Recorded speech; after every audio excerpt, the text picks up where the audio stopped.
Muy buenas tardes, tengan todos ustedes. Muy buenas tardes, tengan todos ustedes.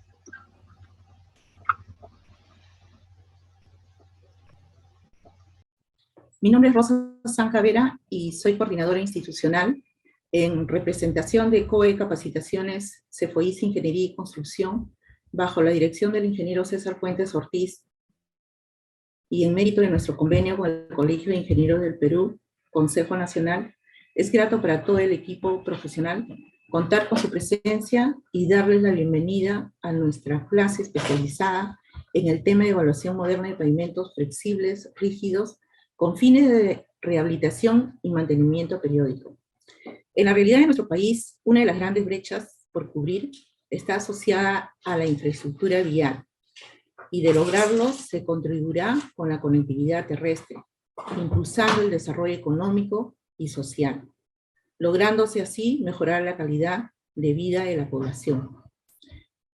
Para lograrlo, además de la voluntad política, es vital importancia contar con profesionales capacitados tanto en el aspecto técnico como legales, lo que les permitirá desenvolverse exitosamente en el medio laboral y a la vez contribuir notablemente en la sostenibilidad de las inversiones. Por esta razón, el COE, Crecimiento Profesional, a través del Colegio de Ingenieros, imparte estas clases para fortalecer sus conocimientos profesionales. Para la clase de hoy, tengo el honor de presentar al doctor Heber Zavala Ascaño, quien es ingeniero civil de la Universidad Nacional Federico Villarreal, magíster en gerencia de proyectos de ingeniería de la Universidad Federico Villarreal, doctor en ingeniería civil de la Universidad Nacional Federico Villarreal, diplomado en especialización de arbitraje en ESAM, actualmente es administrador de contrato de la Unidad Gerencial de Obras de Provías Nacional del MTC. Se desempeñó como especialista en suelos y pavimentos en la Unidad Gerencial de Obras de Provías Nacional del MTC. Es coordinador de estudios y especialista en geotecnia, suelos y pavimentos. Miembro del Comité de Calidad de Dirección de Estudio, Especiales y Ferrocarriles del MTC. Catedrático de la Universidad Federico Villarreal, catedrático de la Universidad Mayor de San Marcos de la Facultad de Ingeniería Civil, entre otras universidades. Investigaciones desarrolladas. Creador del software EVALPAC para carreteras y aeropuertos, pavimentos económicos y aplicación de estabilizadores de suelos, suelos tropicales, certificación de equipos para evaluación de pavimentos de alto rendimiento. Ponente en conferencias nacionales e internacionales. Bienvenido, doctor Heber Zavala, es un gusto de tenerlo nuevamente con nosotros y le damos el pase para dar inicio a esta clase el día de hoy. Muchas gracias. Señora Rosa, muchas gracias, buenas tardes, buenas noches con todos. Agradecer la invitación, siempre es grato participar y compartir lo que estamos y lo que se está haciendo en el país, ¿no? Y cómo podemos mejorar lo que venimos desarrollando. Bueno, el día de hoy voy a empezar. Voy a desactivar mi cámara por un tema de velocidad de la red. Ok. Bueno, cuando hablamos de evaluación de pavimentos, y con AASHTO 2008, es, en resumen, determinar las causas de las fallas existentes en el pavimento para plantear alternativas de solución para la rehabilitación del pavimento. Esto implica, pues, realizar una serie de evaluaciones y con ello poder plantear la solución más adecuada para el siguiente periodo que requiere el mismo. Pero hay puntos que nos establece AASHTO 2008, y uno de esos primeros puntos es tener en cuenta la sección transversal, la sección típica. ¿Y por qué tener en cuenta esto? Porque no va a ser lo mismo la falla en el pavimento en una zona de terraplén que en la zona de corte. En la zona de terraplén tenemos un material seleccionado, que es sobre el cual se ha construido el pavimento. En la zona de corte tenemos, ¿no? Un suelo determinado y que en el tiempo podría presentarse cierto tipo de fallas en esta zona y por lo tanto se requiera mejoramiento de suelos en este sector. Ese es uno de los primeros puntos que ASHTO incluye, porque normalmente cuando nos enfocábamos la sección típica del terreno, lo omitíamos, ¿no? Se omitía y generalmente hacen eso. Pensamos pues que no tienen ninguna consideración. No es así. Ambas, al ser diferentes calidades de materiales van a tener un comportamiento distinto y es por ello que cuando se realizan las evaluaciones, en un carril tenemos un comportamiento y en el otro carril otro comportamiento, ¿no? Porque el otro está más deteriorado. Y lo primero que debemos hacer es visualizar, identificar en qué tipo de sección estamos ubicados. Y básicamente la diferencia radica en donde si hay una tenemos deformación en la zona de corte, probablemente el problema sea en los suelos, como vamos a ir detallando hacia adelante. Y en la zona de terraplén también puede presentar fallas, como vamos a ir mostrando más adelante. ¿Y esto por qué? Probablemente por la calidad del material. Ojo, cuando hablamos de fallas, nosotros debemos entenderlo como los síntomas, ¿no? Como los síntomas debido a una enfermedad que se da. El médico lo que va a hacer es primero visualmente te ausculta, ¿sí?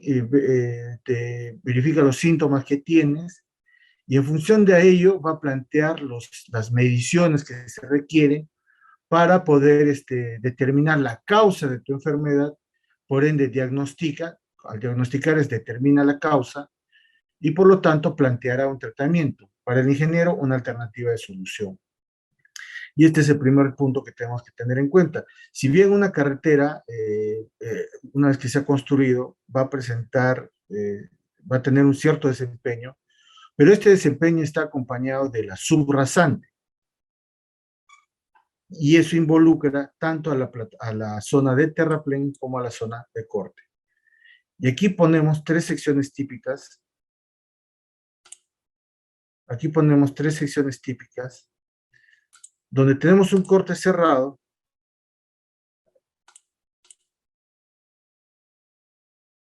el rectángulo negro era para mostrar, y es probable que en este sector, en todo el ancho de la plataforma, pueda presentarse deformaciones en ambos carriles, y aquí se pueda dar un mejoramiento de suelos. En un terraplén, generalmente, no se daría, salvo en las zonas de transición, donde estoy pasando de una zona de media ladera o de corte cerrado hacia una zona de terraplén, y la altura de terraplén es tal que se requiere incrementar el espesor del mismo para lograr el espesor de mejoramiento que se dio en la zona de media ladera o corte cerrado. Eso es lo primero que tenemos que tener en cuenta nosotros cuando vemos una falla. ¿Por qué? Porque ambas soluciones no son las mismas. Las soluciones no son las mismas porque son distintas causas. Y aquí, uno de los grandes problemas en el país es las metodologías. ¿Para qué casos aplico? Como resumen, por ejemplo, cuando hablamos del deflectómetro de impacto, muchos queremos emplear lo último en tecnología y debe ser así. Pero también tenemos que tener en cuenta las realidades de los pavimentos que tenemos. Y eso implica tener claro los tipos de pavimento. Por ejemplo, en el año 2014, 2015, 2016, muchos hacían evaluaciones estructurales con el FWD y estaban calculando una deflexión característica. Y con ese equipo no se determina una deflexión característica, se determina un número estructural efectivo. Pero había un problema. El problema era que le estaban aplicando a cualquier tipo de pavimento. Y el error es pues que el deflectómetro de impacto, el FWD, el deflectómetro de impacto pesado, que es la que tiene 7 geófonos, el HWD, que es para aeropuertos, que tiene 9 geófonos, sea, son distintos, aplican, mientras que con un FWD aplicamos una carga entre 40 y 50 kilonewtons, con un HWD aplicamos en promedio una carga de 60 kilonewtons, de 60 a 70 kilonewtons. ¿Y por qué es esto? Porque el deflectómetro de impacto pesado, su aplicación es a pavimentos con carpeta asfáltica o pavimentos rígidos, y no para pavimentos que tengan una superficie asfáltica delgada. Si es un TCB, por ejemplo, no puedo aplicar el FWD. Y aquí, ¿por qué entender a qué tipo de pavimentos, con qué tipo de pavimentos aplicaríamos AASHTO? Pero iremos viendo más adelante cómo simplificamos, cómo podemos generalizarlo, tener otros pavimentos. Pero la variabilidad o la variación viene en los equipos a emplear. ¿Ok? Bueno, pero AASHTO 2008 recomienda, por ejemplo, para el caso de evaluaciones estructurales, aplicar el FWD. Una estructura típica, ya nos debemos acostumbrar en nuestro país, ¿no? Que las estructuras que se van a dar, por ejemplo, aquí tenemos una subbase granular, una base estabilizada y una mezcla asfáltica modificada. Esas son ya las tendencias que tenemos. Este tipo de pavimentos mixtos son las estructuras. ¿Y a qué tipo de pavimentos se refiere AASHTO 2008 cuando vamos a evaluar? Y se refiere a pavimentos flexibles con carpeta asfáltica. Y cuando hablamos de carpeta asfáltica, hablamos de espesores mayores a 5 centímetros. Porque es aquí, a partir de este espesor, que tiene aporte estructural. Espesores menores, decimos que son superficies asfálticas, y en el caso de emplear un FWD no es aplicable. El FWD es aplicable a carpetas con espesores mayores a 2 pulgadas o 5 centímetros. Bueno, aquí tenemos nuestra base granular, la subbase granular, la base granular y la carpeta asfáltica. El otro tipo de pavimento que AASHTO 2008 nos establece, al cual se puede aplicar la metodología, es pues para los pavimentos rígidos. En estos casos tenemos pues, ¿no?, la subrasante, nuestra subbase granular y la losa de concreto. Y cuya resistencia mínima, que está en función al tráfico, es de 280 kilogramos por centímetro cuadrado. Y habla de un pavimento adicional, la AASHTO 2008. Y nosotros, ellos lo denominan, le dan la terminología de pavimento compuesto. ¿Qué sería para nosotros un pavimento semirrígido? Y hago este enfoque porque son muchas veces las que muchas veces me llaman, me consultan. Señor Jero, ¿un semirrígido y un compuesto son lo mismo? ¿Por qué y aquí va con esto? Como hoy en día se construyen también pavimentos económicos, pues estos pavimentos económicos son construidos sobre bases estabilizadas con superficies asfálticas delgadas. Y en AASHTO son bases estabilizadas sobre el cual coloco una carpeta asfáltica o una losa de concreto. Por eso se habla de pavimentos compuestos. O también podemos colocar sobre una losa de concreto, podemos colocar una carpeta asfáltica. Y esta es la tendencia a trabajar y evaluar los pavimentos. Porque no solamente podemos pensar en materiales granulares, menos mal, ya todos están concientizando y podemos emplear materiales estabilizados para construir y rehabilitar. ¿Y por qué este punto es importante? ¿Ya? Porque cuando planteamos soluciones para rehabilitar una carretera, porque ese es el objetivo de la evaluación del pavimento, podemos plantear reciclados.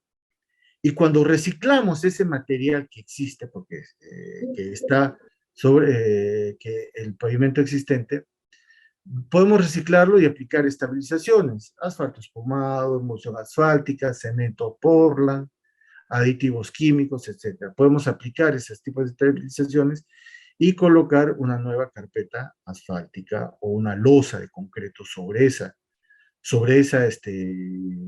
base reciclada. Y por ello debemos tener en cuenta que no solamente es la cuestión típica que cuando hablamos de pavimento flexible o rígido, materiales granulares, sino también los materiales estabilizados y la alternativa de solución, ir hacia el camino de los reciclados. Y aquí vamos a ver la línea de tiempo para la adquisición de datos. Y uno de los puntos es, pues, que aquí vamos a visualizarlo, ¿no? El diseño, la fase de construcción y diseño, donde tenemos, pues, normalmente aquí, y cuando se termina la construcción, nos deben entregar en la liquidación de obra los planos post-construcción, con todas las características de la infraestructura vial, entre ellas, pues, los tramos del pavimento, en qué sectores varía el espesor del pavimento, ¿no? Y esto incluye a la berma, un aspecto que también ya es más enfático, que a veces dudan en las rehabilitaciones, es considerar a las bermas, porque las bermas también inciden, inciden, ¿no?, en la alternativa de solución para la rehabilitación. ¿Y esto porque el estado que tiene el mismo, el estado que presenta el mismo, y no debemos también, y debemos considerar aquí, que no se debe dar un nivel, desnivel, calzada, berma, y que ese es otro de los errores frecuentes que tenemos, por ejemplo, en los contratos por niveles de servicio. Nos olvidamos de las bermas y dejamos un desnivel, calzada, berma, que pone en riesgo la seguridad vial.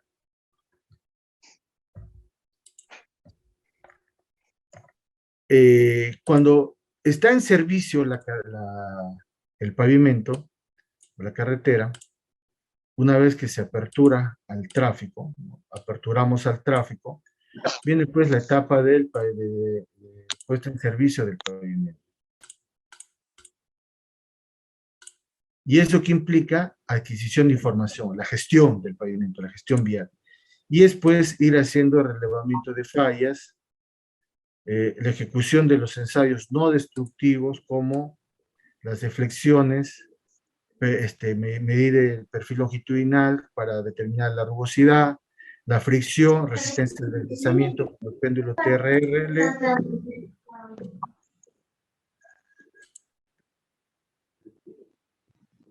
¿No? Un momentito. Ok. Péndulo TRL y el GPR.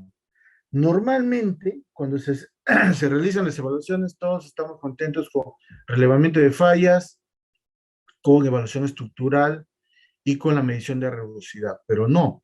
Ya en el año 2016 se introdujo, por ejemplo, en los términos de referencia para contratos por nivel de servicio, usar el GPR, ¿no?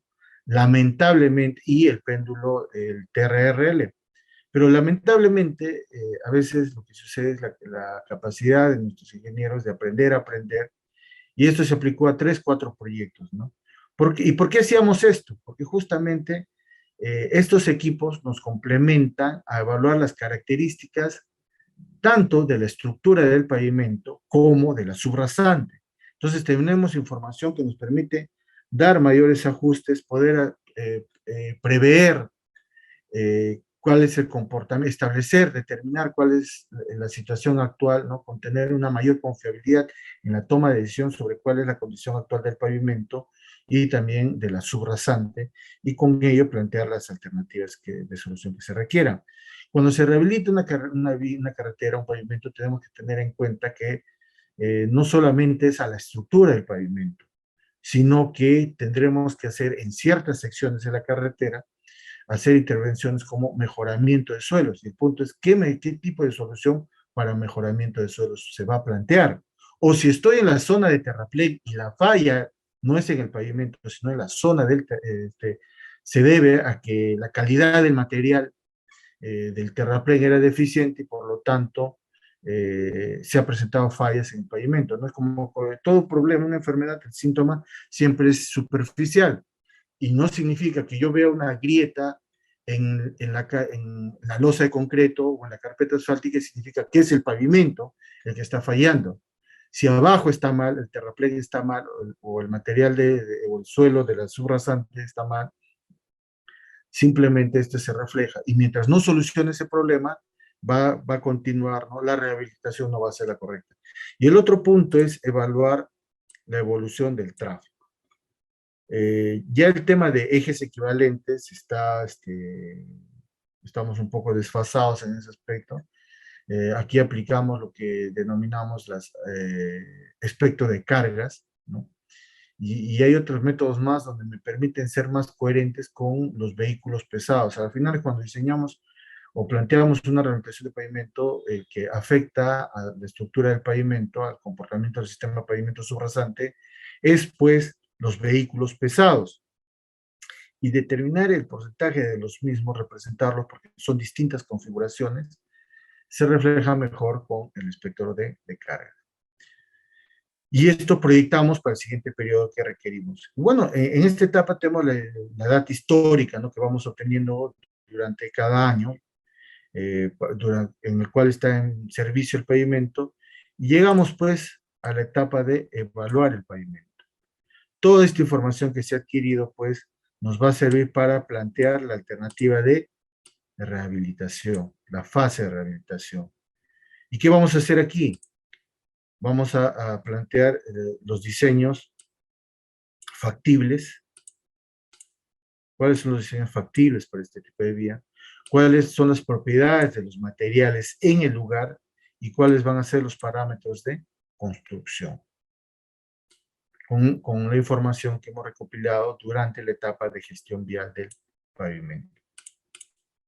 Bueno, aquí en resumen, todo lo que hemos mencionado se encuentra resumido en esta lámina, ¿no?, donde justamente lo primero es que nos evalúa. ¿Por qué habla de la condición del pavimento por carril? ¿Ya? Y es justamente lo que les indicamos anteriormente, y hay que tener en cuenta la sección típica en la que nos encontremos, porque cada carril puede presentar un deterioro distinto. Cada carril puede requerir un nivel de intervención distinto antes de plantear una solución general. Cuando planteamos en rehabilitación tenemos que pensar en dos cosas. Primero, una primera intervención en zonas localizadas, en ciertas secciones de la vía, para luego una solución general que se realiza a toda la carretera. El otro aspecto que les mencionamos es evaluar el estado de los pavimentos de las bermas, y estas también se incluyen en la rehabilitación, y no dejar que haya un desnivel carril-berma. El otro aspecto que carecemos, porque normalmente en la gestión de la información es deficiente, estamos mucho acostumbrados a manejar papel. Hoy en día ya todo el mundo ha aprendido a usar su Google Drive, pero tampoco es suficiente, ¿no? Porque el tema de estar descargando y volviendo a subir implica pues que hay errores en el proceso. Mientras más intervención manual, mayor probabilidad de error. Y eso aquí nos involucra para lograr tener nosotros como información, como antecedentes sobre los mantenimientos anteriores que se han realizado, y que es información necesaria. Tenemos que pasar a manejar la gestión de información a través de los entornos comunes de datos. Bueno, el otro tema es las características de diseño del pavimento. ¿Cuáles son los espesores de las capas? Una carretera, si hablo de 10, 20 kilómetros, 30 kilómetros, los espesores no van a ser el mismo en toda la longitud, van cambiando por tramos. Igual sucede también con las características de la berma, ¿no? Y esto, ojo, no solamente hablamos para pavimentos flexibles, sino también para pavimentos rígidos. Incluso, pues tenemos carreteras en el país que cuando se intervienen hay secciones que se hacen estabilizaciones, se reciclan. Entonces ya podemos tener hasta 2 o 3 tipos de pavimentos en una sola carretera, el cual implica pues conocer las características de las mismas para poder sectorizar. El gran problema de una rehabilitación y que sea efectiva es la sectorización. Y el primer parámetro de sectorización es pues el tipo de pavimento, aparte del tráfico. El otro aspecto que muchas veces no tenemos en cuenta es características del diseño geométrico. Y uno de estos puntos va el bombeo. ¿Qué ha pasado en algunos proyectos que se plantea rehabilitar el pavimento? Y es pues que modifican el bombeo. Por ejemplo, en zona de costa normalmente el bombeo es 1%, en zona de nuestra serranía es 2%, y en nuestra Amazonía 3%, ¿no? Por las precipitaciones que se dan en cada uno. y a veces pues quieren modificar el bombeo. ¿Pero qué implica modificar el bombeo? No, yo quiero pasar de 1 a 2%, o quiero pasar de 2% a 3%. ¿Ok? ¿Qué significa eso? Pues que si vas a plantear un reciclado, por ejemplo, el espesor del pavimento es uniforme en todo el ancho, ¿ya? En todo el ancho de la calzada y la berma. ¿Ok? Y lo que va a suceder, pues, es que al querer dar ese bombeo y tú quieras reciclarlo, en un extremo van a tener que cortar.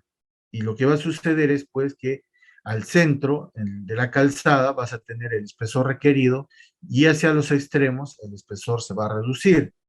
Ese es otro problema que tenemos frecuentemente al no considerar las características del diseño geométrico. Convencionalmente no lo hacemos, ¿ya? No lo hacemos, pero AASHTO nos recomienda realizarlo, ¿no? Y justamente por estos aspectos que les menciono y que ha sucedido en nuestro país.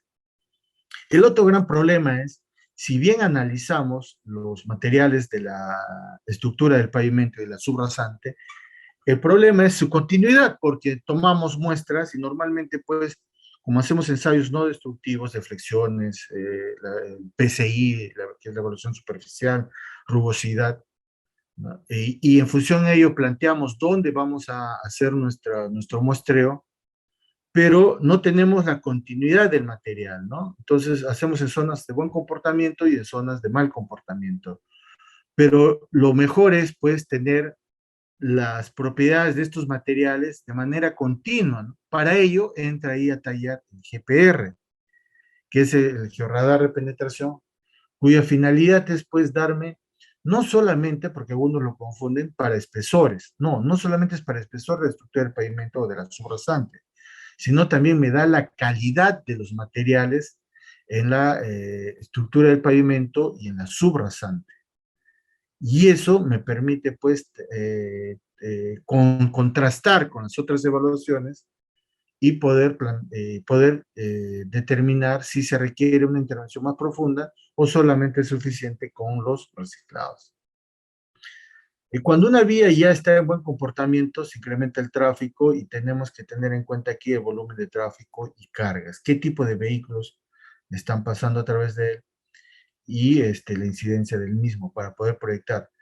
Uno de los aspectos que hay que tener aquí en cuenta es que según se va incrementando, por ejemplo, pasas de 1 millón de ejes, de 1.200.000 ejes equivalentes, ya cumplió su vida útil, ahora entra en la etapa de rehabilitación y ahora los ejes equivalentes después va a ser de 7 millones.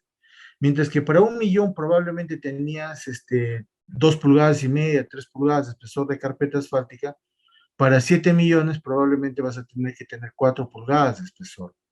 ¿Y en qué implica esto? Implica, pues, que puedas pasar en zonas urbanas y eleves el nivel de la rasante. Y esto crea conflictos. El otro problema es que, bueno, si voy a elevar rasante, no me es fácil por los conflictos que voy a tener. ¿Qué hago hacia abajo? Entonces, vamos a tener que hacer una intervención algo más profunda en la estructura del pavimento para poder colocar el espesor del pavimento que sí, en sí se requiere. En zona rural no es tan complicado, ¿no? Pero en zona urbana sí. Cuando las vías atraviesan zona urbana es más complicado. Ahora, el otro tema es, si no intervenimos la berma, y yo incremento el espesor de la carpeta asfáltica, por ejemplo, en la calzada, voy a dejar un desnivel berma alto. Por lo tanto, allí implica, pues, que tengo que mejorar también las condiciones de la berma para mantener ese nivel carril berma en parámetros aceptables. El otro punto es el clima, básicamente las precipitaciones. ¿Y por qué las precipitaciones? Infiltración del agua a través de las capas granulares a la subrasante también, y estas pues las debilitan y por lo tanto el pavimento va a presentar una mayor reformación. Y este es el punto, ojo, que con nosotros debemos tener en cuenta cuando hacemos las evaluaciones. Por ejemplo, ¿por qué el GPR? Y vuelvo al otro punto, el GPR me es útil, porque justamente me evalúa, uno de los parámetros que me da es cuán húmedo está el material, ¿ya? Y esto cuando nosotros nos debemos percatar, porque justamente debemos tener en cuenta las condiciones climáticas de la zona. Si yo voy a plantear una rehabilitación en zona de costa y si que las precipitaciones son bajas, pues mi incidencia en ese aspecto de plantear soluciones no será alta, ¿no? Pero si planteo soluciones para la rehabilitación en zonas de nuestra sierra y en zonas de nuestra Amazonía, donde los suelos de subrasantes son más deficientes, y la calidad de materiales para la estructura de pavimento también, ¿no? Entonces, aquí sí tenemos que ser más perspicaces, ¿no?, en la evaluación con el GPR, teniendo en cuenta las condiciones del clima. Otro punto también vienen las condiciones, las temperaturas, tanto para para una losa de concreto como para un pavimento, una carpeta asfáltica, son bastante incidentes. ¿En qué sentido? Que, por ejemplo, si yo quiero hacer planteo un reciclado de emulsión asfáltica en zona de selva baja, ¿ya? Loreto, a ver, ahí plantea, y ojo, es lo que ha sucedido, ¿no? Planteamos esas soluciones y ¿cómo va a intervenir el clima allí? ¿Ya? ¿Cómo va a intervenir el clima allí? Es la humedad y las temperaturas que existen en esa zona, pues hace que no se realice el curado del material en el tiempo que se requiere y lo que va a suceder es se acolchona y ese acolchonamiento me genera una uniformidad superficial no aceptable y por lo tanto tengo que eliminar el material.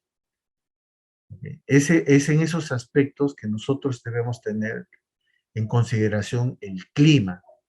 No es un parámetro que muchas veces se deja de lado, ¿ya? Porque no lo analizamos y planteamos la solución que a veces no se condice con las particularidades de la zona donde se va a plantear la rehabilitación.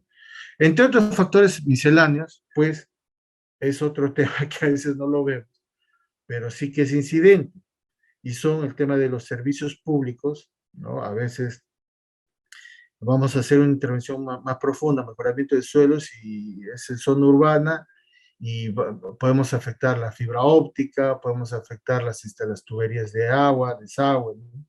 Las autorizaciones que requiramos, que se vayan a requerir para poder iniciar los trabajos, ¿ok? Y, porque, por ejemplo, la fibra óptica, mientras no me autoricen, la entidad competente no mueva la fibra óptica, yo no puedo, realizar ninguna intervención. Entonces son aspectos que también nosotros, no es que ya terminé, ya planteé mi solución y quedan. Y ese es el enfoque hoy en día de la ingeniería, ¿no? Hacer el trabajo colaborativo y no solamente pensar en nuestra especialidad, que ya entregué el resultado, sino cuáles son los otros agentes que me van a dificultar la ejecución del mismo.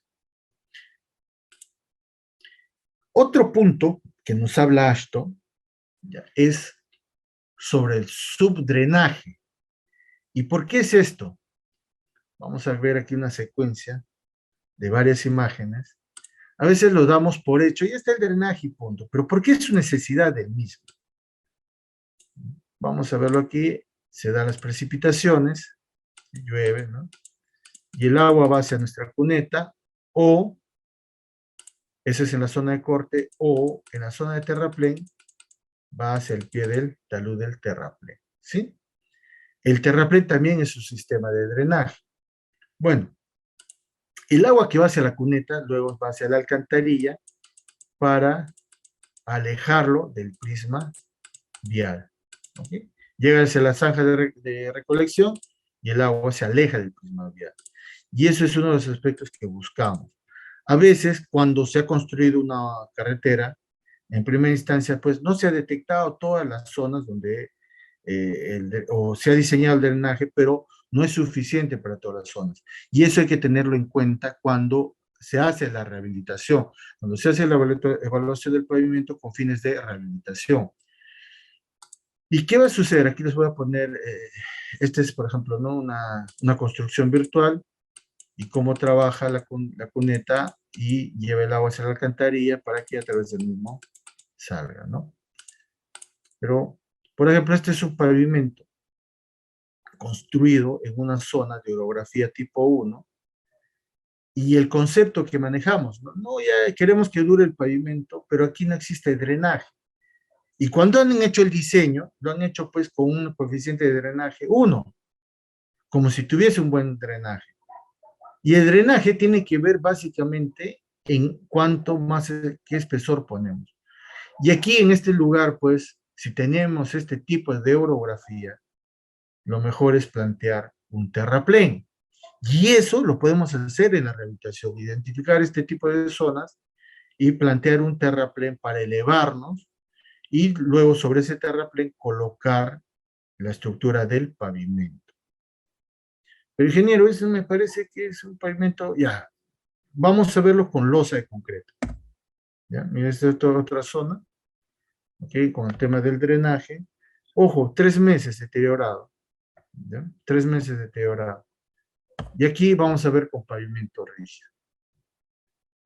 Esta es una losa de concreto. Para empezar, uno de los grandes errores, el diseño 210, las losas, los pavimentos rígidos, la resistencia mínima es 280.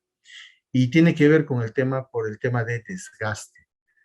Uno de los aspectos que a veces no consideramos es el tema de cuando se vienen hay precipitaciones, ¿no? El agua acumula, arrastra los sólidos. Aquí, por ejemplo, en esta obra, uno de los primeros problemas que se vio era, se tenía su canaleta, ¿ya? Pero habían diseñado un bordillo. Y el agua no tenía hacia dónde, tenía el bombeo, ahí se puede apreciar que el bombeo está funcionando, pero el agua no tenía hacia dónde ir y quedaba acumulado. ¿Cuál es el problema de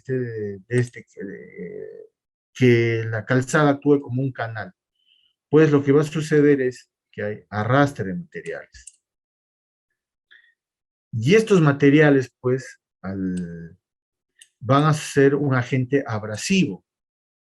Y con el tránsito, lo que va a suceder es el desprendimiento de la losa de concreto. Hay un desgaste rápido de la losa de concreto. Hay un desgaste rápido. Y el otro aspecto a tener en cuenta aquí, que está en esta imagen, es pues que cuando planteemos las rehabilitaciones también vamos a tener intersecciones como esta. Esta es una zona donde tenemos una intersección, ¿ok? Puede ser una calle que pertenece al municipio, pero tenemos que intervenirlo. Ahí viene un tema de las interferencias, ¿no? La autorización aquí de los factores misceláneos que tenemos que ver y que esto nos indica que tenemos que verlo, hasta 2008. Bueno, esta es nuestra vía. ¿Y cuál es el problema en este punto? Si yo voy a rehabilitar, pues la que está con flecha amarilla es una vía que es un afirmado. Entonces, ahí va a haber partículas sueltas. Y estas partículas sueltas lo que va a hacer es, van a transportarse hacia la calzada y van a ser un agente abrasivo. Entonces, cuando rehabilitamos, tenemos que plantear una transición de unos 100 a 200 metros en esta zona. Muchas veces se planteaba imprimación reforzada, se imprimaba, pero no es suficiente porque esa imprimación pues no te dura más de un año, ¿okay? No te dura más de un año. Lo que hacemos es colocar un pavimento flexible en estas intersecciones, es un pavimento con la finalidad pues de reducir el efecto abrasivo hacia la losa de concreto, como usted lo puede. Esto en 8, ojo, está, por ejemplo, como referencia, el estado con el cual ustedes ven a este pavimento es apenas en 8 meses. Miren, el problema no es estructural, ojo, el problema es superficial, es un tema de desgaste. ¿Y eso en dónde se va a repercutir? En la medición, en la evaluación funcional. Si hacemos la medición del IRI, vamos a tener en estos sectores IRIs altos. Y ese es un punto a tener en cuenta cuando planteamos nuestras rehabilitaciones. Y entramos aquí al IRI, ¿no? Uno de los parámetros que, ¿por qué muchas veces se plantea losa de concreto o genera losa de concreto o pavimento flexible? ¿Por qué se prioriza más el pavimento flexible? Y es por el tema de la rugosidad, el IRI. Uno de los problemas de la losa de concreto no digamos, pero una de sus desventajas en el proceso constructivo es que si no tenemos cuidado con el curado de la losa, esta se alabea. Y al alabearse, ¿no? Cuando hablamos de alabear, voy a dibujarlo aquí, en climas cálidos tiene esta forma la losa, y en climas fríos tiene esta forma la losa. Ojo, estoy exagerando ahí la curvatura de la losa. Y esto hace pues que haya una uniformidad, no haya una uniformidad, lo que denominamos lisura o uniformidad superficial, y por lo tanto el iris incremente. El otro tema son las juntas. Es por eso que muchas veces en pavimentos rígidos se plantea también colocar una carpeta asfáltica. ¿Con qué objetivo? Mejorar la rugosidad. Pero esto es ya relativo. Les decía justamente que si tenemos cuidado con el curado, no nos va a suceder esto, ¿no? Pero también ya se pueden dar, si yo estoy en rehabilitación, puedo pues hacerlo microfresado a la losa de concreto, como ya se ha hecho en el país, y lograr, ojo, iris. En una losa de concreto nueva, normalmente está establecido un iris de 3 metros por kilómetro, ¿no? En una carpeta asfáltica, 2 metros por kilómetro.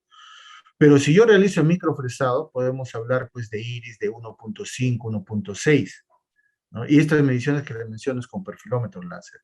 ¿Y qué es el IRI? Uno de los grandes problemas es, pues, a veces vemos los valores y ese es el meollo del asunto en una evaluación. Tenemos valores numéricos, ¿ya? Y el gran problema es qué significa ese valor numérico, la interpretación física de ese valor numérico. Es como el médico, ¿no?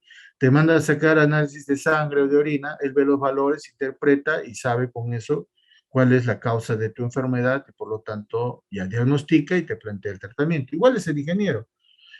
Y aquí voy a hablar, ¿no? de qué es cuál es la interpretación física y esto se refleja en estas imágenes. Básicamente es cuando uno pasa por un rompemuelle, si tú no te diste cuenta, pues pasas a una velocidad de 60, 70 kilómetros sobre el rompemuelle. ¿Qué va a suceder con el usuario dentro del vehículo? Lo que va a suceder es pues que él sufre un desplazamiento vertical. Golpea, es probable que pueda golpear con su cabeza el techo del vehículo. ¿Por qué es eso? ¿Qué ha sufrido el usuario? El usuario, el conductor ha sufrido pues una aceleración vertical, ¿no? Una aceleración vertical debido a la rugosidad del pavimento. Muchos confunden la rugosidad con resistencia al deslizamiento, que consideramos fricción. No. Aquí podemos apreciar pues que la rugosidad tiene que ver con la deformación del que existe en el pavimento y por ello hablamos de confort. Cuando un pavimento está más deformado, mayor será el IRI y el confort será bajo. Aquí, por ejemplo, en esta imagen podemos ver, ¿no?, cómo el vehículo salta, ¿ya? ¿Y por qué? Por la deformación que existe en el pavimento. Y no solamente como, y aquí se muestra claramente por qué hablamos de costos operativos vehiculares.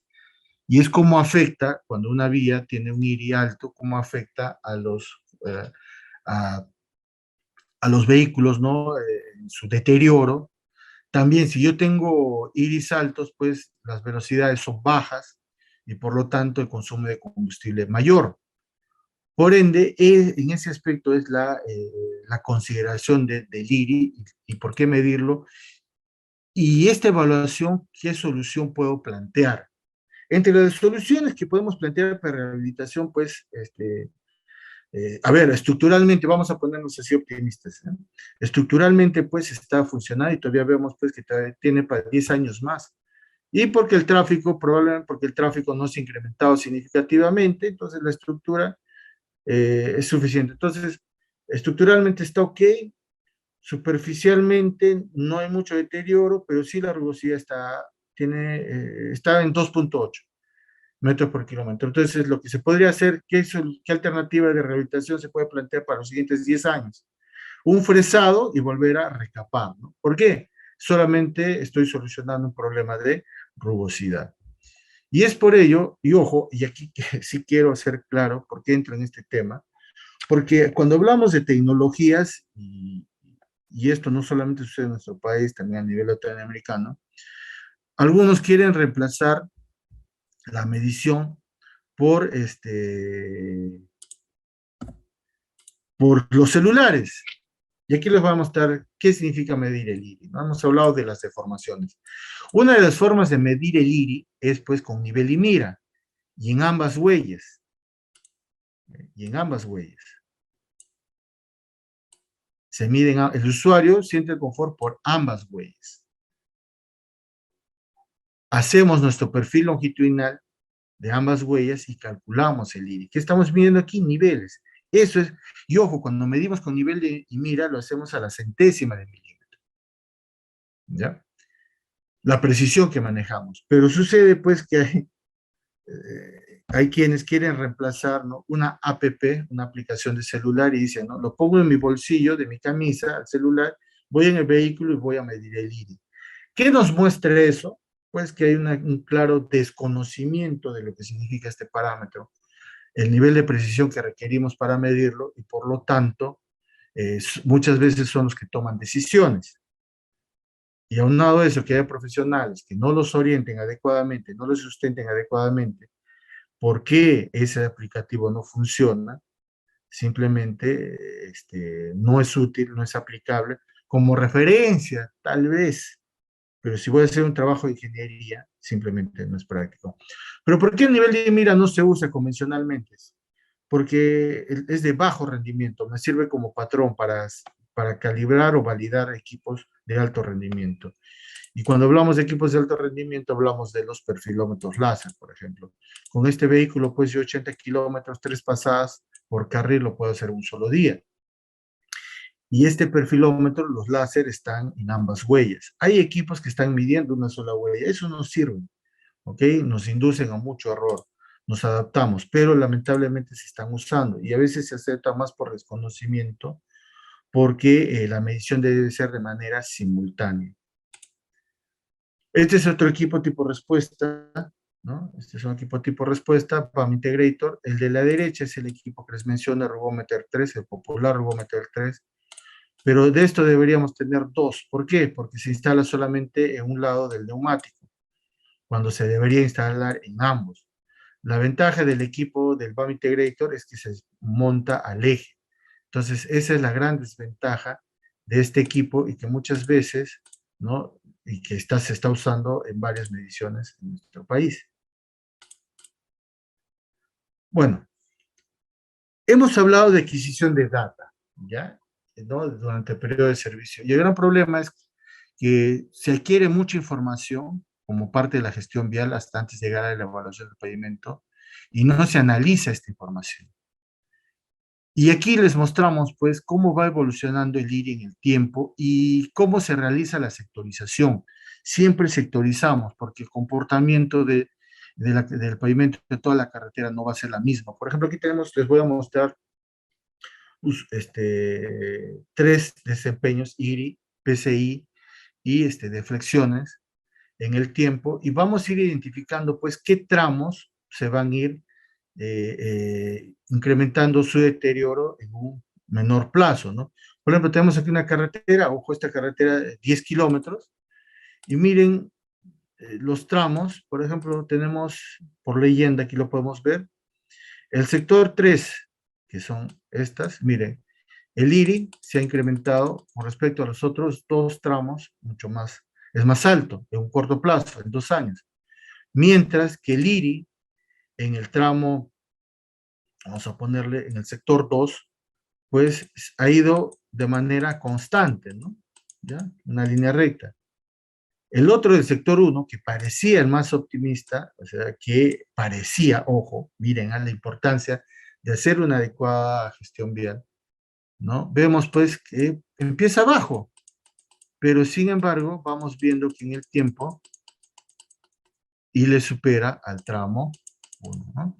Entonces, aquí ya vamos viendo, pues, cómo se va desempeñando por rugosidad el pavimento y cuáles son los tramos que vamos a tener, o los sectores en los cuales vamos a requerir una mayor intervención en la rehabilitación. Ojo, cuando yo ¿por qué hago una gestión vial? Cuando llego a rehabilitar una carretera, ya tenga la menor inversión. Por eso hago el mantenimiento o conservación de una vía. Por eso es que medimos anualmente, se realizan las mediciones. Pero este tipo de trabajo, como les acabo de mencionar, no se hace.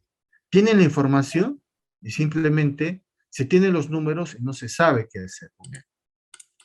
Aquí vamos a ver, por ejemplo, la evaluación del PCI, todo en el tiempo, ¿no? De esos mismos 3 tramos. Y podemos ir apreciando, pues todas empiezan en 100 porque es la mejor condición, nuevecito. Pero en el tiempo también vamos a ir apreciando cómo se van y variando, ¿no? Cómo va evolucionando el deterioro en los mismos. Ojo, a veces yo puedo tener deterioros leves, pero una rugosidad alta, y nos ha pasado. O puedo tener un agrietamiento piel de cocodrilo, ¿ya? De severidad leve a moderada, pero una rugosidad aceptable, ¿ok? Por eso es que hacemos varias evaluaciones y después contrastar. El problema es que muchas veces no se hace ese contraste por las herramientas con las que contamos actualmente. Y este es otro parámetro de las reflexiones. Muchos lo dicen, pero no lo demuestran. ¿Y qué sucede con las reflexiones? Aquí pueden ver los 3 tramos, ¿ya? ¿Y por qué vemos, miren, ingeniero, todas empiezan con una reflexión alta? Sí, ¿sabes por qué? Primero, el tipo de subrasante que se tenga, ¿no? Si es una orografía de tipo 1, tipo 2, tipo 3 también incide. La estructura del pavimento para estos 3 sectores es el mismo, pero lo que le varía es, lo que le hace variar significativamente es la subrasante. Y ese es muchas veces otro parámetro. La deflexión me tiene relación directa con la subrasante. Otros parámetros, como el número estructural efectivo, el radio de curvatura, me dicen cómo está mi pavimento. Aquí vamos a ver cómo evoluciona y cómo debemos ir viendo en el tiempo. Inicialmente, esta es mi lectura inicial, ya, ni bien ha recepcionado la obra, y cómo va a ir comportándose. Y vemos pues el pavimento, vemos pues que se va reduciendo la deflexión. ¿Y por qué es eso? Porque la estructura del pavimento y la subrasante están compactándose, ¿ya? Por lo tanto, tienen mayor resistencia. Pero llega un punto en que se da la madurez del pavimento y las deflexiones empiezan a aumentar, hasta llegar a un nivel de madurez, ¿no? Del pavimento que me va a dar deformaciones altas y que superen, por las cargas del tráfico, superen pues las deformaciones y tengan un comportamiento.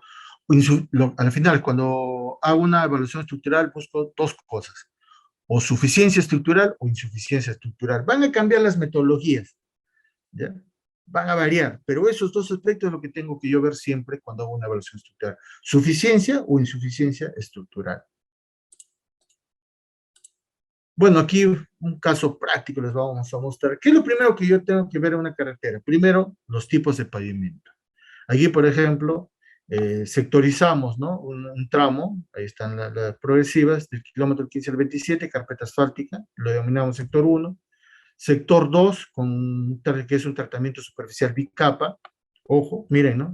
Tengo carpeta asfáltica y tengo tratamiento superficial bicapa. La primera pregunta que me hago es, ¿aquí puedo usar en estos 20 kilómetros, podré usar FWD? Para la zona de carpeta asfáltica, sí, pero la zona de tratamiento superficial.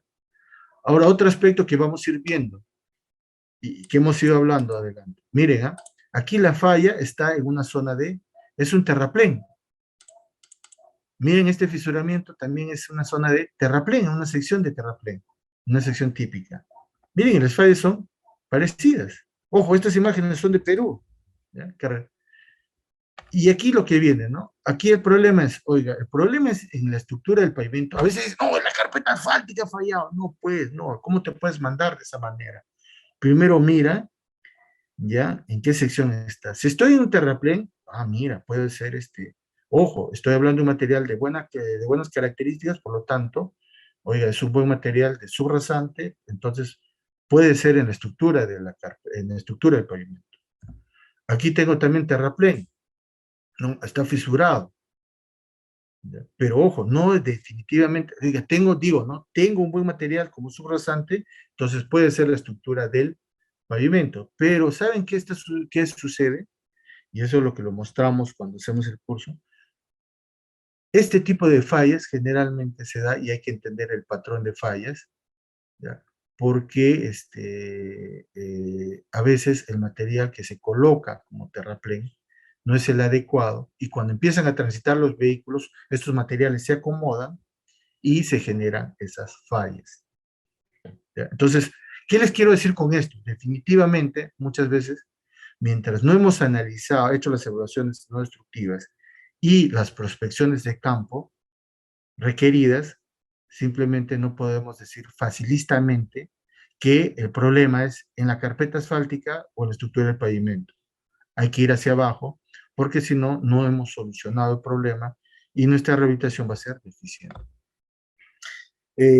Cuando hablamos, nosotros tenemos que hacer una inspección y ver, pues, qué tipos de fallas existen. Y esta es una falla que ustedes ven, es una falla por drenaje. Aquí no tengo nada que ver con el pavimento. Entonces, hay que plantear soluciones que requieran aquí para volver a rehabilitar ese drenaje. Y por lo tanto, el pavimento que definamos ahí, la rehabilitación que definamos, presente un buen desempeño. Aquí tenemos otro tipo de falla por drenaje, son las erosiones de río, que no tiene que ver nada con el pavimento. Lo he puesto con esa finalidad. Aquí otro, el tema de geodinámica externa. A ver, típica, dice, no, mira, fallaba el pavimento. Y ojo, ahí está un muro. Este trazo que ustedes ven, ahí está el muro. Pero ¿por qué tiene esa forma de arco? Y ojo, no es el pavimento ahí el problema, no es la carpeta asfáltica. No es la carpeta asfáltica, es el material que se ha colocado como relleno para ese muro. Y ese es un síntoma típico. Entonces, ¿dónde tengo que corregir? Tengo que intervenir abajo. Pero eso lo verificamos haciendo las prospecciones, más nuestros ensayos, nuestras evaluaciones, sí, y nuestras evaluaciones, por lo tanto, nos demostrarán, pues, dónde está el problema. Esto indiscutible, ¿no? Esto es más visible. Aquí no hay falla de pavimento. Este es un problema por geotecnia, geodinámica externa. En las zonas de terraplén generalmente no se ponen cunetas, porque recuerden, el terraplén es un sistema de drenaje también, que me ayuda a alejar el agua del prisma vial. Eso no lo olvidemos. Y a veces no lo construimos, como les mostré en las imágenes anteriores. Bueno, el deterioro del pavimento.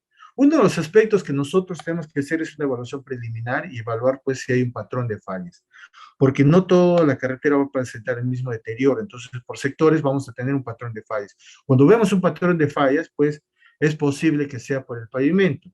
Si vemos por zonas localizadas, probablemente es un tema de mejoramiento de suelos o el terraplén. Y ahí vamos descartando en qué zonas tenemos problemas por drenaje y geotecnia, como lo hemos visto en las imágenes anteriores. Las evaluaciones que debemos realizar, ¿no? Los ensayos no destructivos, los ensayos destructivos, los resultados que obtenemos de cada uno, las deflexiones, la calidad de la subbase, base, ¿no? Los grados de compactación. En esta carretera, por ejemplo, se acomodó la carpeta asfáltica, los grados de compactación eran bajos y por lo tanto se dieron esos fisuramientos, ¿no? El contenido del asfalto, el comportamiento, la caracterización del cemento asfáltico, y llegamos a dar una conclusión. ¿Cuál es la conclusión que mencionamos desde de entrada? Y después es determinar la causa, ¿ya? La causa de los daños. Porque al determinar claramente cuál es la causa de los daños, a partir de ahí, eso ya es nuestro diagnóstico, a partir de ahí planteamos nuestras alternativas de solución, que son las recomendaciones que damos, ¿no? Las alternativas de solución que requiere la vía para ser rehabilitada y cumplir su nueva etapa, ¿no? Para el nuevo periodo de servicio que lo requerimos. Me van a excusar casi un poquito de corrido para que no cumplir con el tiempo con ustedes también, no dilatarles más. Bueno, si hubiera algunas consultas, inquietudes por mi parte, solamente en resumen decirles que este es un panorama general de lo que vamos a presentar y dar en el curso, ¿no? De evaluación a esto, y por qué tener las consideraciones, porque todas las consideraciones que hemos indicado, ¿no? El sustento de los mismos y por qué debemos realizarlos y cómo debemos realizarlos para plantear soluciones adecuadas. Y también, si lo han podido ver, no solamente es adquirir datos para la rehabilitación, ¿no? Sino ir viendo en el tiempo, durante la gestión vial del mismo, cómo evoluciona cada sector y plantear soluciones que cuando llegue a la etapa de rehabilitación, la inversión sea la mínima, la menor, ¿no? Y no sea muy alto, con lo cual cumple la etapa de mantenimiento o conservación, cumple ese objetivo. Dar la transitabilidad, mantener la transitabilidad y una menor inversión para el siguiente periodo de servicio que se requiera. Bueno, atento a sus consultas. Ingeniero, una consulta. Disculpe, hijo, por la pregunta que voy a hacer. ¿Qué bibliografía puedo conseguirme para ahondar más sobre la teoría de esfuerzo y deformación de capas compactadas, que es del modelo del doctor Donald Buchmister, creo que es? Buchmister, pero no es Buchmister nada más, tenemos varios dependiendo del tipo de pavimento, si es pavimento flexible o pavimento rígido. Tenemos toda Pavimento la flexible. Ya tenemos toda la teoría de elásticas y si participas en el curso, ahí te suministraremos la información que requieras. Por eso justamente hacemos los cursos. Ok, a través de COA les vamos a pasar la presentación, no hay ningún inconveniente. A través de COA les vamos a pasar en PDF la presentación.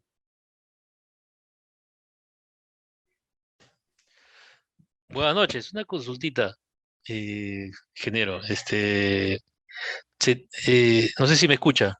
Sí, por favor. Ya. Sí, Por favor. mire,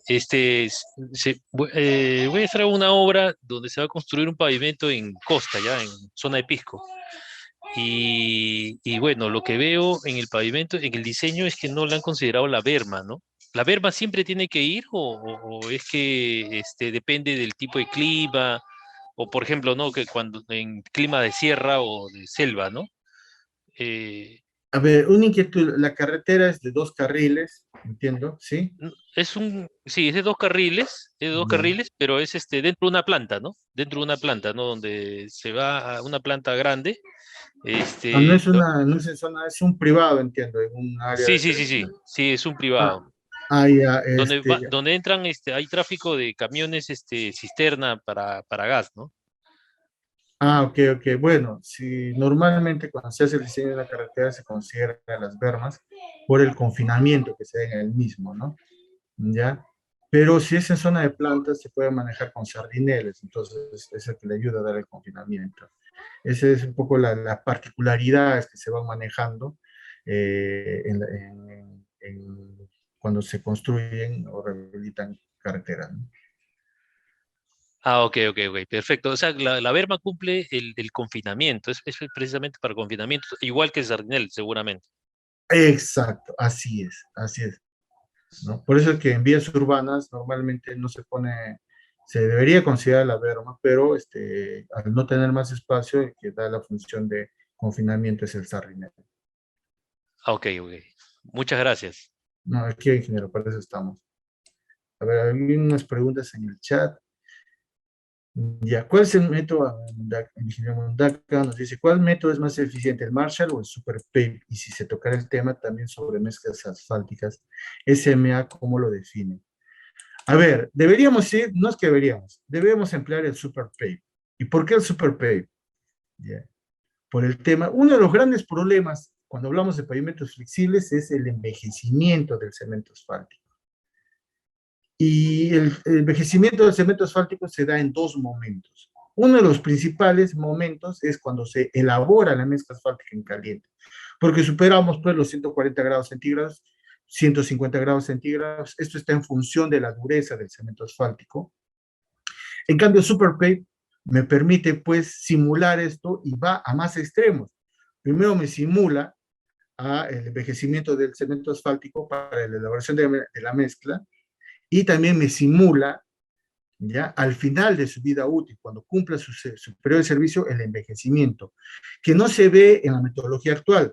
Marshall solamente me establece, oiga, cuáles son tus porcentajes, la curva granulométrica de tu material, ok, y la resistencia de estabilidad y flujo que debo lograr. Es todo lo que hace Marshall, no me da más, ¿no? Entonces, pero sí, y los métodos actuales pues no me dan esa representatividad, esa simulación. Un ensayo que es la simulación a pequeña escala de lo que va a suceder a escala real. y en ese aspecto tiene mayor ventaja. Ahora, otro de los aspectos que tenemos en el SuperPave es el Performance Grade, o que es grado de desempeño, y que tiene que ver la caracterización del cemento asfáltico justamente para estas condiciones, ¿no? Entonces, ¿y por qué el grado de desempeño? Que tiene que ver con las temperaturas a las cuales va a estar sometida el cemento asfáltico. Y en este aspecto, actualmente mucho se usa en el país y en otros países, como se usa el grado de penetración, se selecciona el promedio de temperatura mínima y máxima, pero es el promedio. Y en ese proceso omitimos pues temperaturas altas y temperaturas bajas, que sean en ciertos meses del año.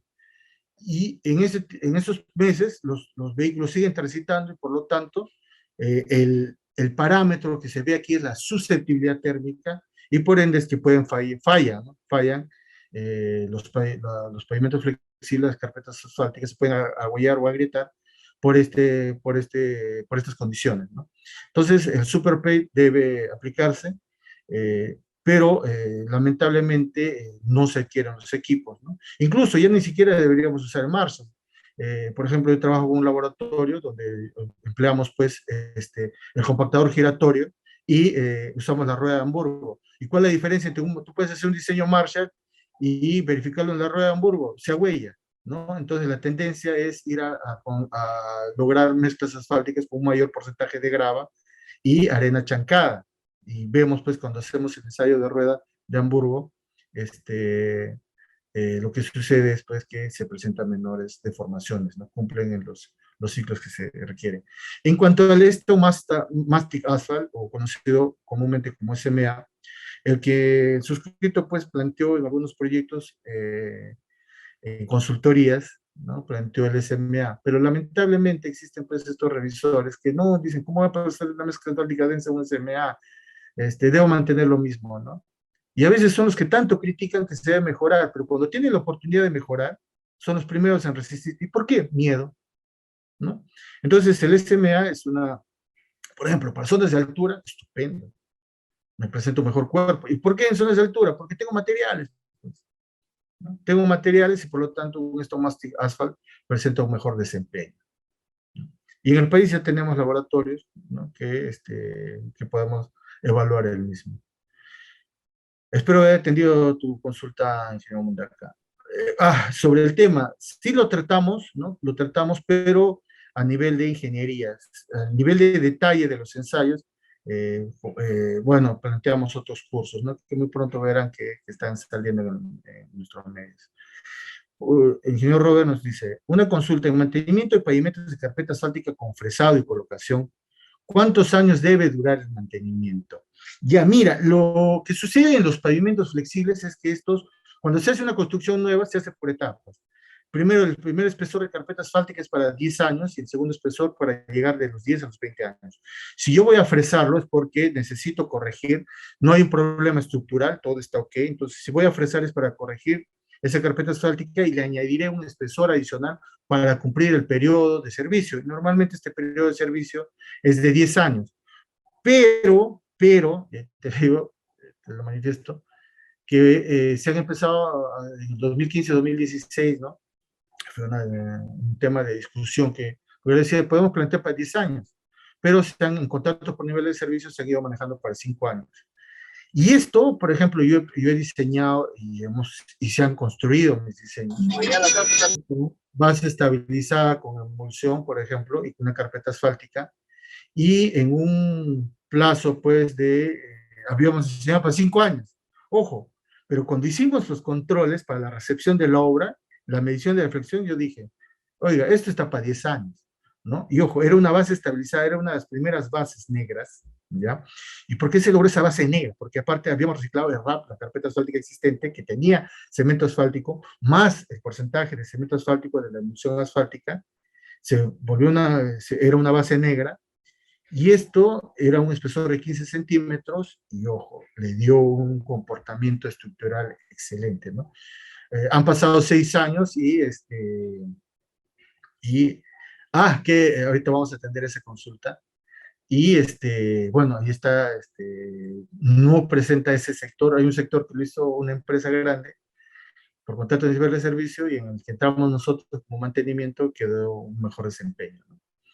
¿Con qué periodicidad se me recomienda medir la rugosidad en una carretera a nivel de carpeta asfáltica en costa?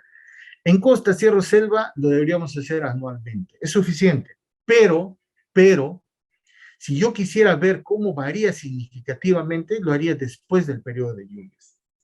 Así sea en costa, sierra o selva, porque de todas maneras siempre hay, el agua es uno de los factores que inciden, ¿no? Y ojo, cuando vamos a hablar nosotros de evaluación funcional, vamos a ver cómo relacionar este tema. A veces pensamos que estructuralmente solo es pavimento subrasante, pero como también la subrasante y el pavimento inciden en la rugosidad, ¿no? ¿Ya? Otra consulta. Buenas noches, Henschel. ¿Cuáles son las diferencias entre un LRC y un micropavimento en los tratamientos superficiales? A ver, primero, vamos a ver evaluación de pavimentos y justo por eso empecé con qué tipo de pavimentos considera AASHTO 2008. AASHTO 2008 no te habla de superficies asfálticas delgadas, pero sí te puedo mencionar cuál es la gran diferencia entre el ARC y un micropavimento. Primero, la orografía. Si yo tengo una orografía de tipo 3, 4, pues no voy a usar nunca el ARC. Si tengo el ARC, no es factible una orografía de tipo 1. ¿No? El otro aspecto es que en el tema de ejes equivalentes, un LRC, pues lo usaríamos pues para casos de menos de 500,000 ejes equivalentes. Si hablo de un micropavimento, puedo usarlo hasta 1,000,000 de ejes equivalentes. El otro aspecto, en calidad de materiales, yo necesito por la norma ISA el 100% de material triturado, chancado, de la arena que voy a usar en el micropavimento. En cuanto al LRC, pues me permiten hasta un 70% de material chancado y 30% zarandeado.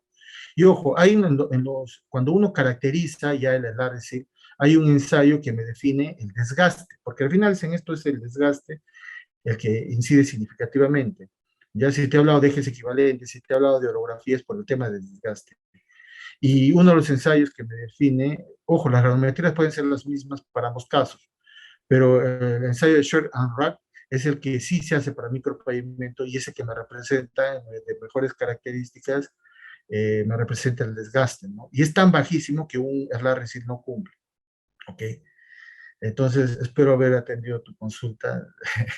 He tratado de hacerlo lo más resumido posible, ¿no? ¿Qué diferencia, el señor Gustavo Estela pregunta, qué diferencia hay entre fresado y reciclado pavimento?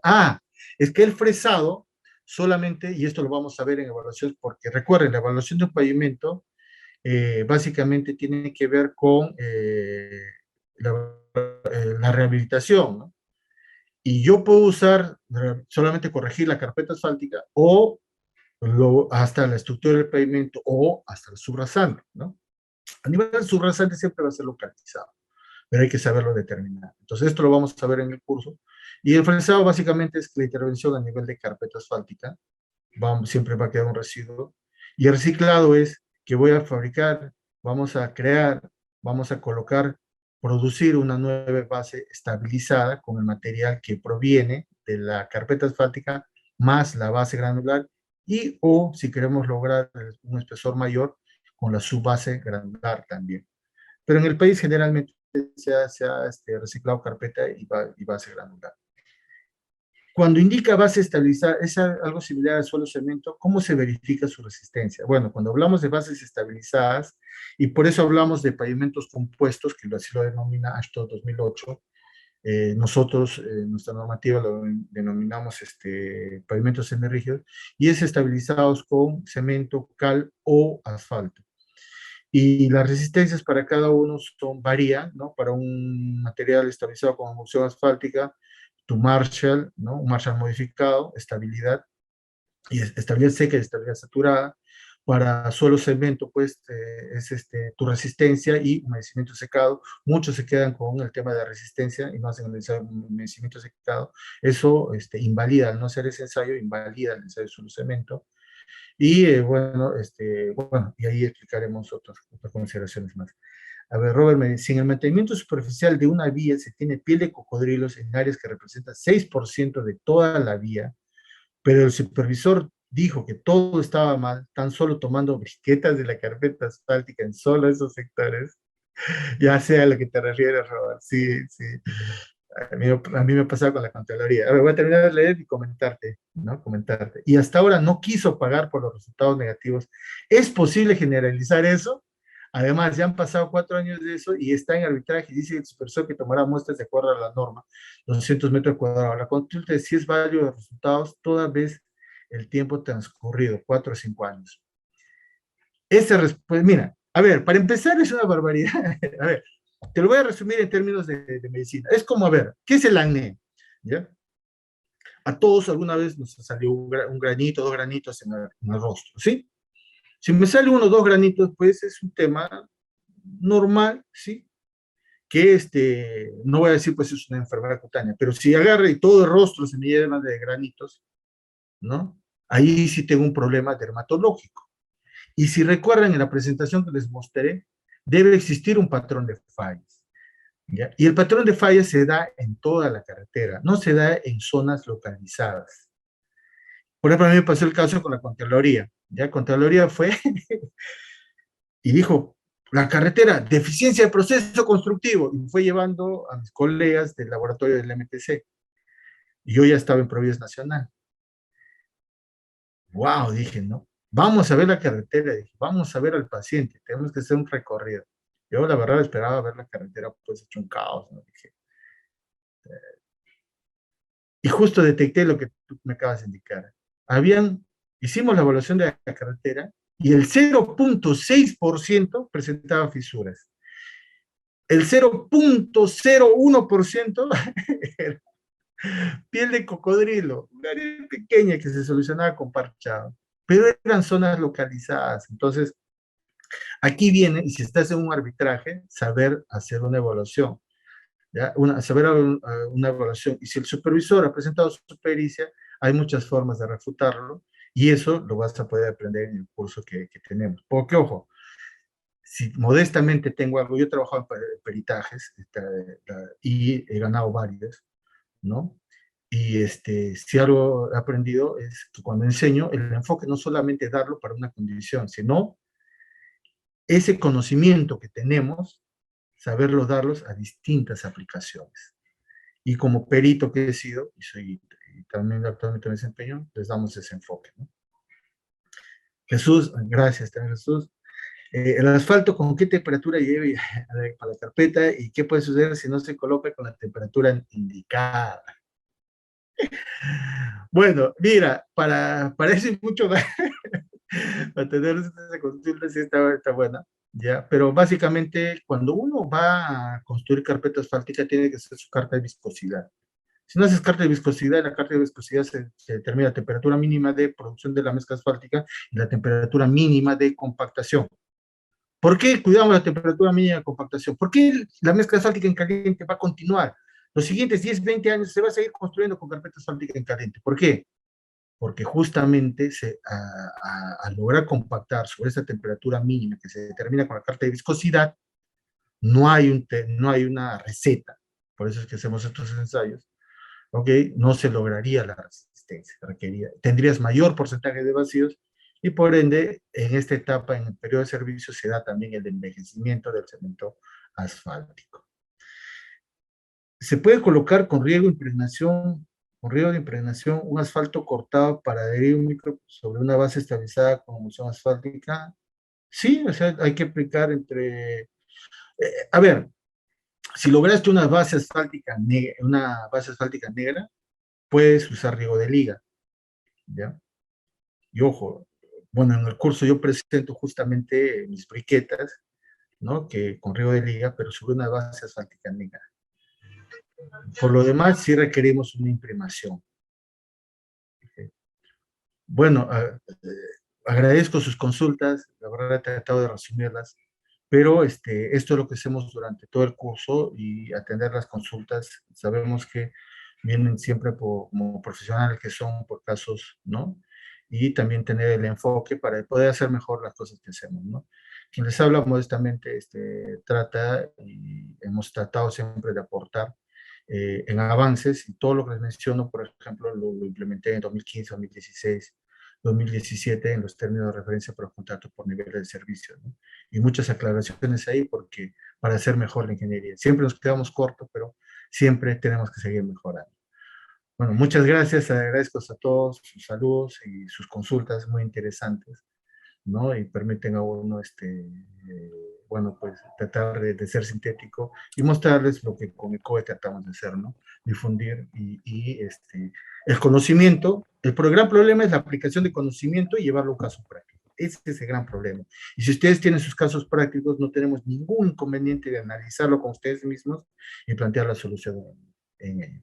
Muchas gracias. Señora Rosa, muchas gracias. Hasta una siguiente oportunidad con todos.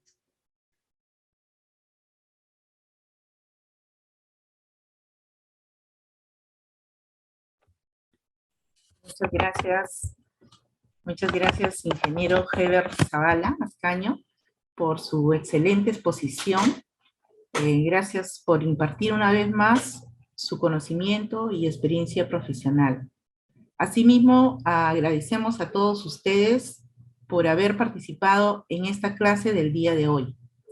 ECOE, especialistas en crecimiento profesional, les invita a participar del programa de capacitación profesional, evaluación moderna de pavimentos flexibles y rígidos con fines de rehabilitación y mantenimiento periódico. Este programa se inicia el día 9 de julio. En estos momentos estamos compartiendo el brochure del contenido del programa, en la cual el programa va a tener 22 horas académicas que se desarrollarán en 4 sesiones de clases. Además de estar certificado por el Colegio de Ingenieros del Perú, el Consejo Nacional, encontrándonos en el mes de la ingeniería, en esta oportunidad ECOE les brinda a todos los ingenieros interesados y le estamos brindando un descuento especial para llevar esta capacitación. Generalmente este programa tiene un costo de 500 soles. Y a todos los que se hayan registrado y participado de la clase del día de hoy, tendrán el precio especial de 250 soles. El 50% de descuento. En caso necesiten mayor información al respecto, alguna consulta adicional, pueden contactarse por medio de nuestros números telefónicos, el WhatsApp y correos electrónicos. Asimismo, también queremos nosotros invitarlos a todas las empresas en las cuales estamos llevando los programas de manera in-house o in-company de diferentes temas. Pueden tomar contacto también con nosotros para poder brindarles la asesoría y las consultas respectivas. Una vez más, me despido deseando a todos los padres un lindo y feliz Día del Padre. Muchas gracias, muchos éxitos en su vida familiar y profesional. Gracias una vez más a todos ustedes por su atención. Muy buenas noches. Gracias.